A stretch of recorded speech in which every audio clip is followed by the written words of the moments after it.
Persona has gone bonkers on handhelds for the past 3 generations. But one that really fit in and was just seen as a great handheld game was Persona 4 Golden, the PlayStation Vita's remake of P4 from the PS2. From it not making the cutbacks that P3P did to all of its new content, it was praised for years as the greatest game the PlayStation Vita had to offer and a big reason for people to buy Sony's abandoned handheld. But it didn't remain exclusive forever. It came to Steam a few years ago and is now on pretty much everything else. PlayStation, Xbox, and of course, back to the handheld world. The next chapter of me covering the games on Nintendo's hybrid, here is my review of Persona 4 Golden for the Nintendo Switch. When it comes to story, P4 takes place in Inaba. You're a transfer student that arrived and lived with your uncle and cousin while your parents are on a business trip. But just getting used to a new school turns into an adventure when bodies begin appearing in town, all connected to a mysterious TV program known as the Midnight Channel. Upon investigation, you find you have the ability to enter inside televisions to an alternate world where monstrous shadows dwell,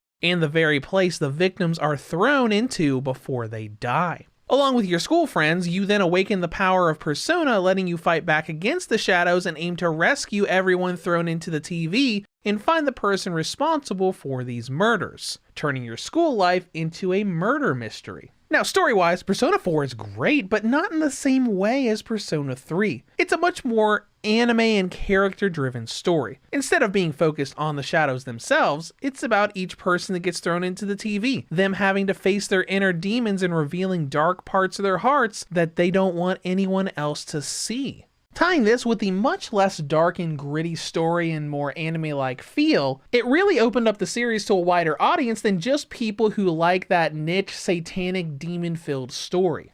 When it comes to gameplay, like P3 before it, Persona 4 Golden is a turn-based RPG with monster collecting and a ton of life sim elements thrown in. Now, being a port of the Golden PlayStation Vita version, we have all the new content that came with it, with 3D environments returning instead of Persona 3 Portable's point-and-click menus, the story around Marie, all the handicap modifiers for damage, difficulty, money, and experience, and the online rescue system. We also have a new album feature to watch previous events, which was not available on the Vita. Now with main progression, it's pretty much the same as 3. You go through school for the first half of each day where you have pop quizzes to increase stats like courage, knowledge, and expression, and you spend your after school time doing events in town to increase the same stats, spending time with the social link NPCs so you can get closer and enhance personas at the same time, or gather everybody at the Junes department store food court to trek into the dungeons and fight against shadows. Now the thing about P4 is what you can do and how the dungeon structure is.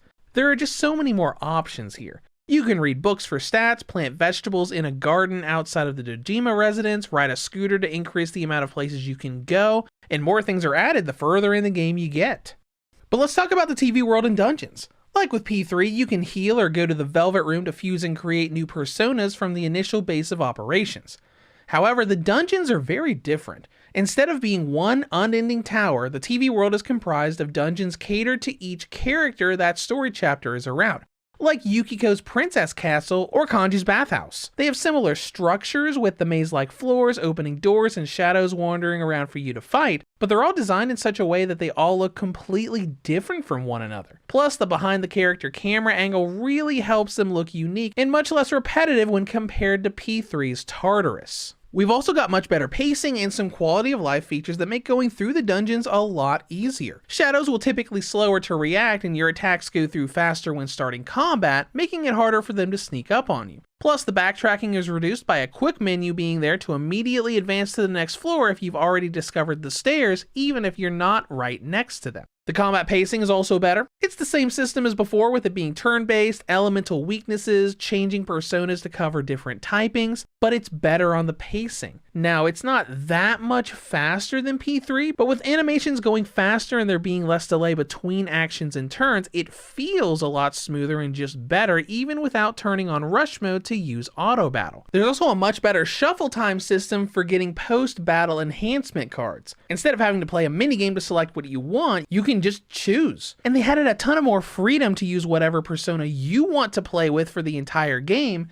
instead of kind of forcing you to use strong late game ones. and this is through shuffle times, skill cards, and stat cards. Normally, a low-level Persona like Pixie, Izanagi, or Angel only learn a few low-tier skills and they have to be traded up. But with skill cards from Shuffle Time, you get access to all kinds of elemental coverage in the later dungeons. I personally love the design of the Angel Persona, and in Persona 4, I can use the Shuffle Time cards for stat increases and skill cards to make her get any sort of coverage I want. Instead of her just having a couple low-level wind and light skills, I can give her medium and AoE lightning, fire, wind, ice, and good healing all at the same time. And with the stat increases, she can stay on par with the other characters no matter how far into the story I am. And this is what you really like to see in a sequel. Keep the same formula and just improve it in pretty much every way possible. If I were to nitpick anything about the game, perhaps it would be that it takes a good 5 to 6 hours to get to the main gameplay loop of school days and dungeon trekking. Though to be honest, there is so much story and things going on in those 5 hours that it doesn't really feel that long. Speaking of hours, let's go into content and length. If you rush through this game and know exactly what to do, you can get the golden ending in around 40 to 50 hours, though your first run will likely take you much more. Especially if you don't use the handicap options, I would expect another 70-hour journey like Persona 3. And that brings us to presentation.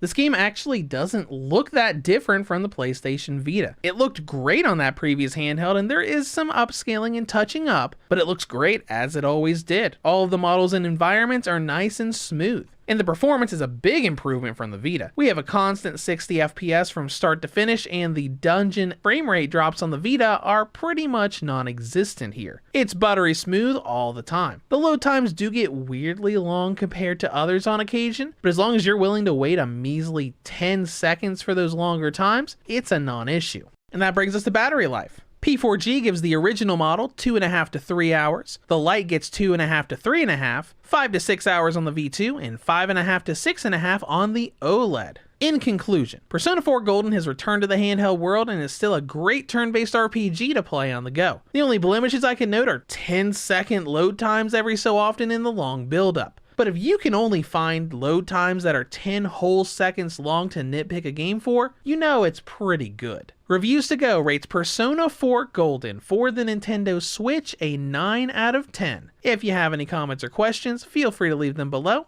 Thank you for watching, and have a great day.